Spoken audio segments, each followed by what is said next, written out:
Un saludo para todos.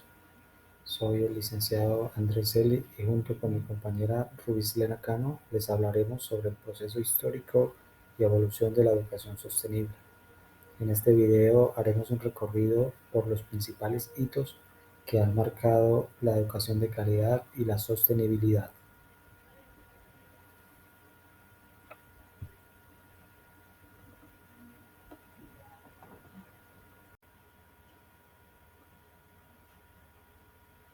Iniciaremos nuestro recorrido en el año de 1973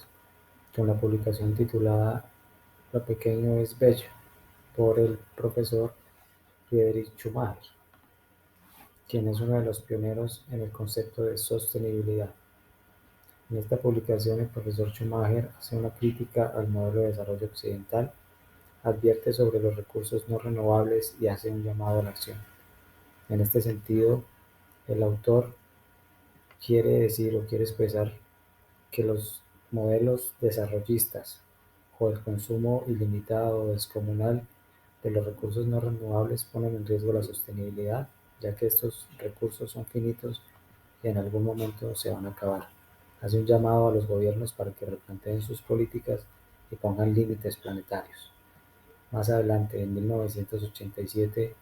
en el informe de la Asamblea General de las Naciones Unidas denominado Nuestro futuro en común, define el concepto de sostenibilidad o desarrollo sostenible de la siguiente manera: es aquel que satisface las necesidades del presente sin comprometer las capacidades de las futuras generaciones para satisfacer sus propias necesidades. Avanzando para el año de 1992, en la Cumbre para la Tierra, desde un reconocimiento de la interdependencia global, el objetivo principal de esta cumbre es comprender el impacto de las actividades socioeconómicas humanas sobre el medio ambiente. También se establece una relación directa entre lo social y lo ambiental, en donde estos dos sectores son inseparables y lo que haga uno repercutirá en el otro. Y se establece un enfoque más holístico desde lo sostenible, lo económico y lo social. Se desprende un poco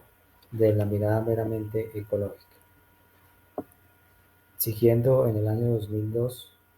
en la Cumbre Mundial de Desarrollo Sostenible, celebrada en Johannesburgo, se aborda desde un enfoque de la dimensión social. Y lo importante de esta cumbre es que rescata o dice que no puede haber sostenibilidad si no hay justicia social y desarrollo humano. Avanzando para el año 2012, en la cumbre Río +20, denominada El futuro que queremos, es un punto de inflexión o es un punto trascendental en el planteamiento de objetivos, ya que estos se plantean de una forma más universal y tres de ellos son, o los fundamentales o los principales son, la erradicación de la pobreza, el acceso al agua y al saneamiento, salud y bienestar. Y ya encontrándonos en el año 2015, un hito muy importante para los que nos movemos en el ámbito de la educación, ya que en la Asamblea General de las Naciones Unidas se lanza oficialmente la Agenda 2030 con sus 17 Objetivos de Desarrollo Sostenible, los cuales son un plan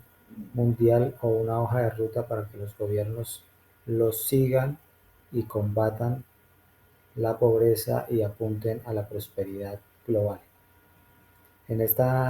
planteamiento de objetivos encontramos el número 4, que es la educación de calidad, muy importante para nosotros, que le apunta a una educación diversa, inclusiva, crítica, transformadora en los territorios, haciendo conciencia del consumo, de la seguridad alimentaria en pro de la sostenibilidad educativa. Y esto nos lleva a que haya un compromiso universal y que los gobiernos implementen las políticas necesarias para el cumplimiento de estos objetivos en torno a la educación de calidad, que es rescatada y precisada por la Asamblea como uno de los principales dentro de los 17 objetivos, como un motor de transformación capaz de combatir la pobreza.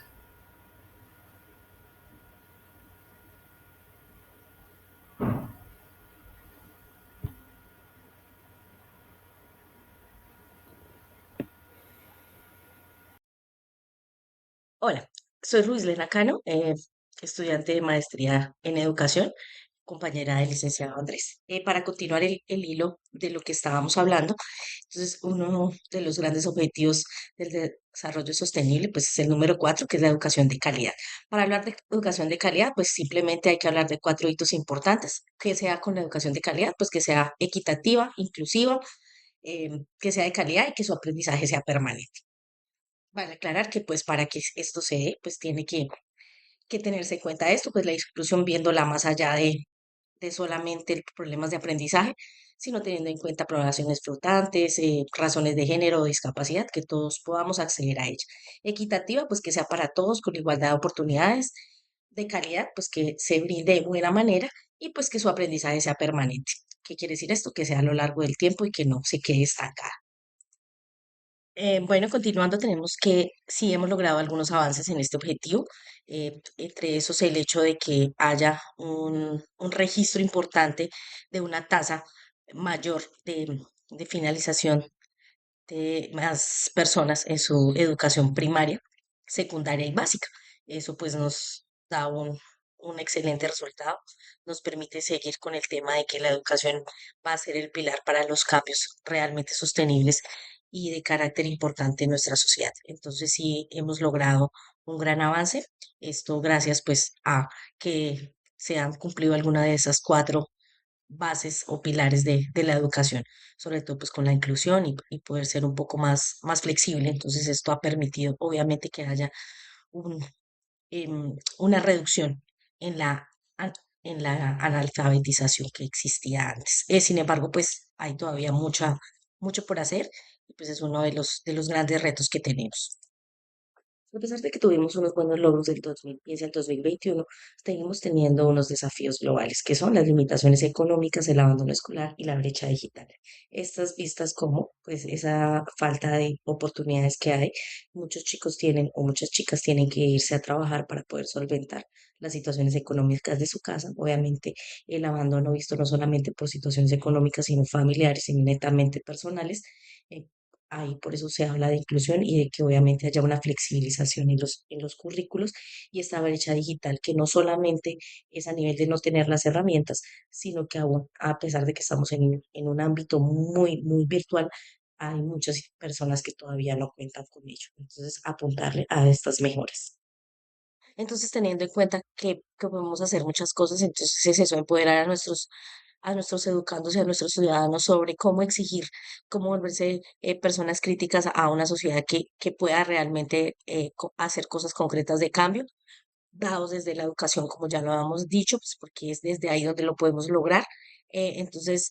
decirle a todos estos, a toda esta comunidad que pueden exigir, que pueden hacer parte también de estas políticas públicas y que es desde sus contextos lo pueden hacer de mejor manera, porque quién más que ellos las conoce. Es la única manera que nos puede llevar a ese proceso transformador de, pues, de romper esta pobreza, de reducir las igualdades, de tener una vida mucho más saludable, unas sociedades más pacíficas dentro de, pues, de la educación, de las escuelas, de los colegios, de las universidades,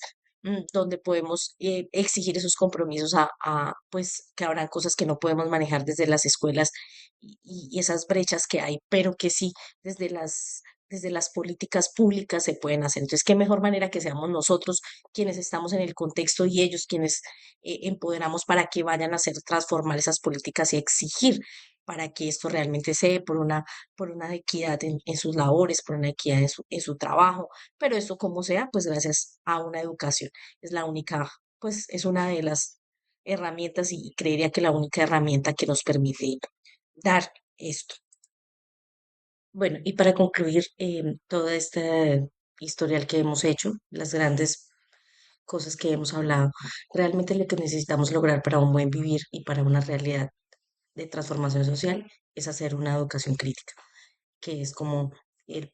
fin el resumen de todo lo que hemos tratado. ¿Cómo hacemos una educación crítica? Pues obviamente haciendo que nuestros estudiantes y nuestro trabajo requiera de un pensamiento crítico y transformador. Esto como se da, pues entendiendo a la educación no solamente como como un seguir dando eh, unos conocimientos y que se aprenda esto de la manera como se ha hecho durante mucho tiempo, sino que realmente se haya una verdadera crítica que entendamos que el estudiante y nosotros hacemos parte de un equipo y que tanto ellos como nosotros damos una integración, o sea, que se dé una integración realmente en la educación para que realmente sea crítica, entender que teniendo en cuenta las diferencias, la interculturalidad, la inclusión, bueno, todos estos pilares de la educación de calidad nos permite llevar realmente a un proceso más formativo y más dialéctico, o sea, más de transformación social donde hablamos todos.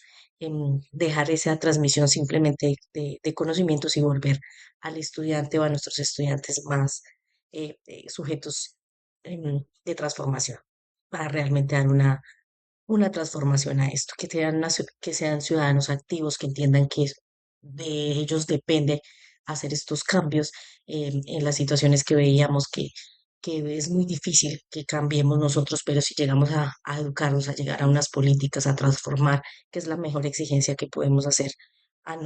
nuestros gobiernos para poder sí hacer políticas realmente que vayan encaminadas a la educación y a la mejora de todas estas situaciones que se nos dan. mm, Que ellos entiendan que es la única manera, que nosotros también entendemos que si seguimos estudiando, si seguimos haciendo esto de calidad y nos volvemos eh, críticos ante esto y que sobre todo participativos, necesitamos es que seamos activos y participemos y esto lo logramos obviamente desde nuestras aulas. Eh, Buscar que nuestras aulas fomenten una educación sostenible, que todo lo que hagamos sea en pro del beneficio de nuestro planeta, que obviamente con estas actitudes de autodestrucción pues lo estamos llevando a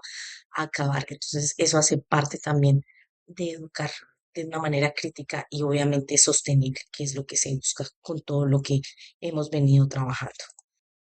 Y por último, estas son las referencias usadas para nuestra presentación.